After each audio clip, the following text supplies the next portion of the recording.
Smells a little bit hot burnt, but I don't think there's any issues. I touched the battery here.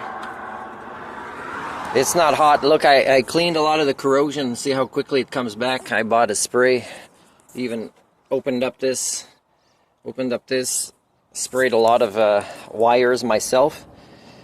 The radiator leak, the radiator fluid leak was just a clamp of this that was not even put with anything on it, just some more sloppy work from the last people. I did buy a couple of these to change at one point. I should get some because this one's not great. And my appointment, which was really far, it was like May 4th, and today's the 11th of April, was canceled at the garage. That super nice guy, but his wife email says no for your motorhome because of the size. I don't know. And I asked it like weight or height or... I mean, I don't think they can't take it, but, you know, is it linked to the employer? Like this morning I go to the employer and like the HR lady's son is standing close. You know, they don't know how to evaluate an honest person, a violent person, you know, a truthful person. So they just know I'm not a sheep like them, even though I was very clear I wasn't in a job interview. And so they don't know how a non-sheep will act. You can tell how sheep act. That's why I'm so easily able to predict this was going to happen at this employer. It breaks my heart still. It'll never stop breaking my heart. I asked her, I said, Jonathan Livingston Seagull, I said, I'd like to buy it from you if nobody's planning to read it. And it shouldn't be just to the kids, it should be to the families, and that book should not be related to, you know, letting everybody interpret whatever in a boring kind of reading. It should be interactive. It should be people discussing what the point of the book is. Because the point is to really get back to collective learning, what makes us human, the joy of learning. Number 4 of the chapters might be the love of other things, but that's what it's about, and it takes the right kind of reader. I don't know. Maybe I'll get lucky in the school district that hasn't answered me when I said I'm a learning specialist. They'll be desperate, so they'll think I'll be a good sheep. If I'm also living in a van, they think that means... Oh yeah, no, he'll easily do exactly what we want as our culture crumbles around us, but the paychecks are still coming in. It's amazing how First Nations people do to me what was done to them, and I say, please don't. I even said, don't do that during the job interview. Don't try to domesticate or colonize me, and they still do. You're so sick with HSD. Everybody around the world, there's no exceptions.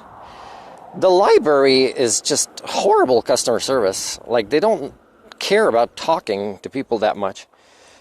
Here's an example, one guy goes away, I thought he's finished. I come in front of a lady, she doesn't say nothing, and then he arrives, and I say, oh, okay, you aren't finished. So I kind of do the talking for those two adults that are kind of older than me, because they can't do it. And then one lady was just a nasty librarian.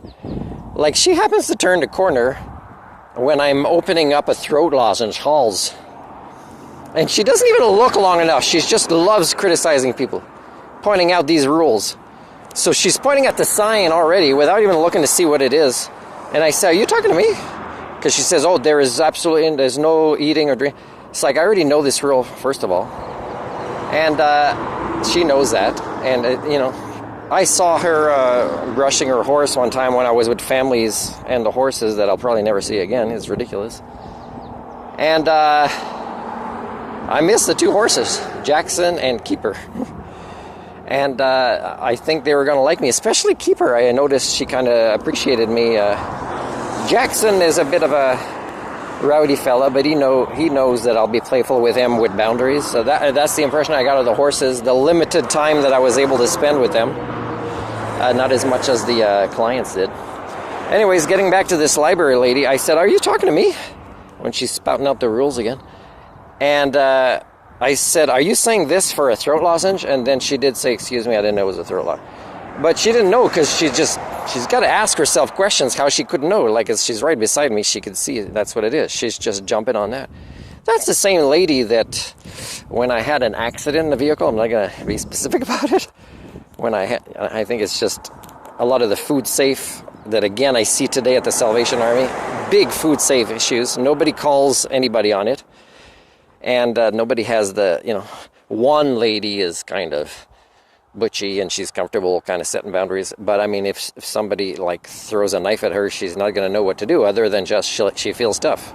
And she'll feel more tough with her injuries, but I mean, she doesn't really necessarily have the skill sets or want to pass them on to anybody else if she does.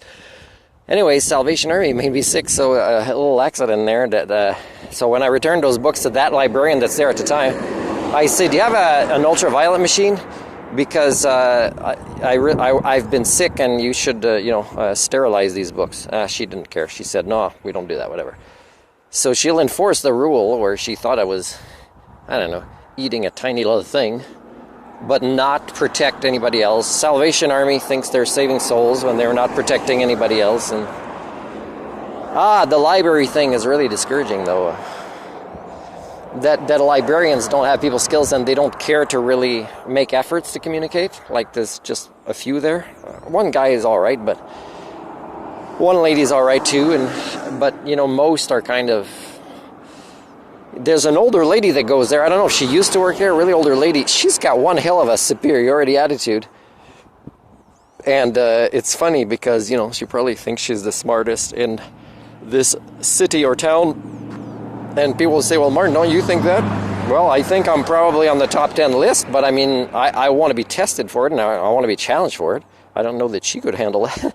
She'd probably get me banned from the library. If I said, well, that's not... it's a good assumption there, or that's not very polite a response when I was being helpful and you're doing something that obviously is extremely unlikely to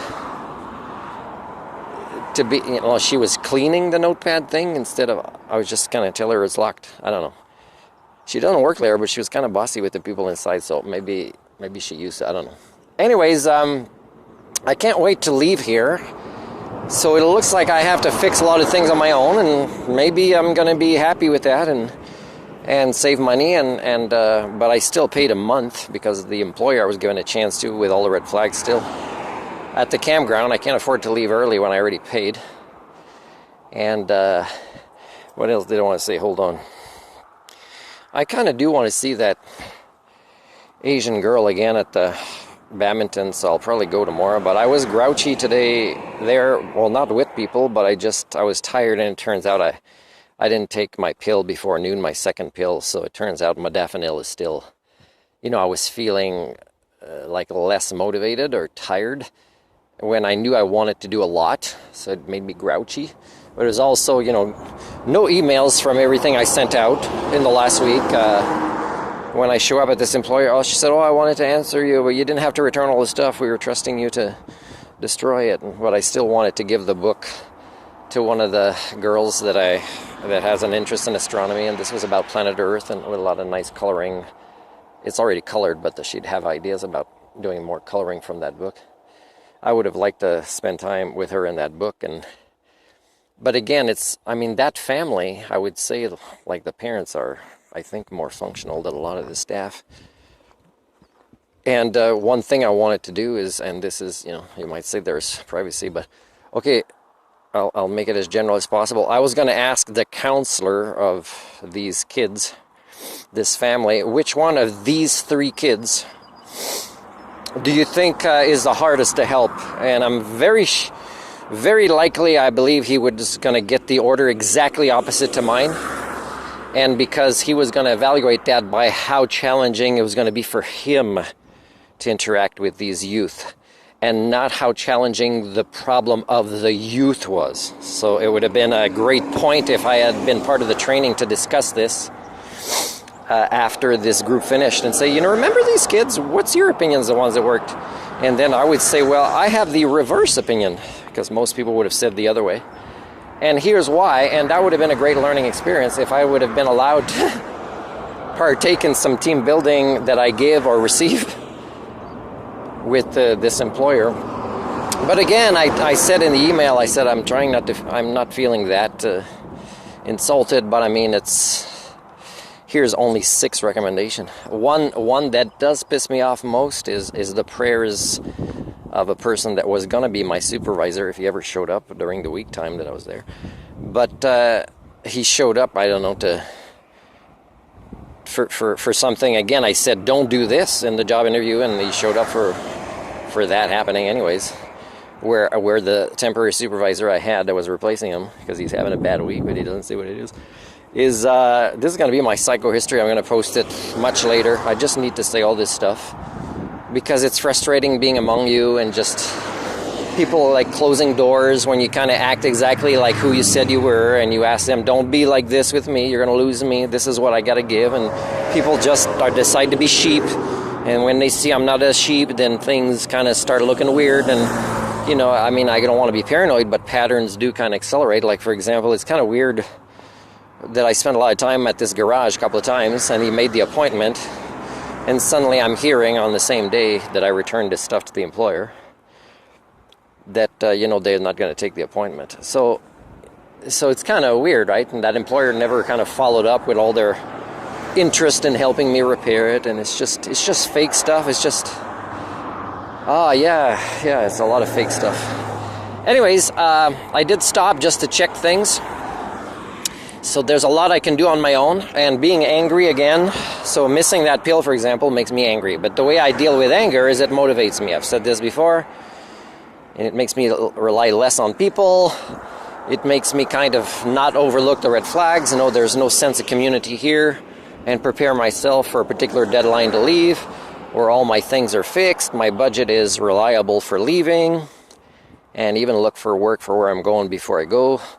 Pack up supplies, you know, all this stuff, and look for another campground. And, you know, eventually I'm going to run out of road looking for the elusive Homo sapien, so I'll have to not go too far past the last airport, you know what I mean? And again, I'm not saying there's Homo sapiens everywhere except Canada, but again, the triggers in Canada keep building, and it's very unfortunate we don't care about human rights here any more than anywhere else.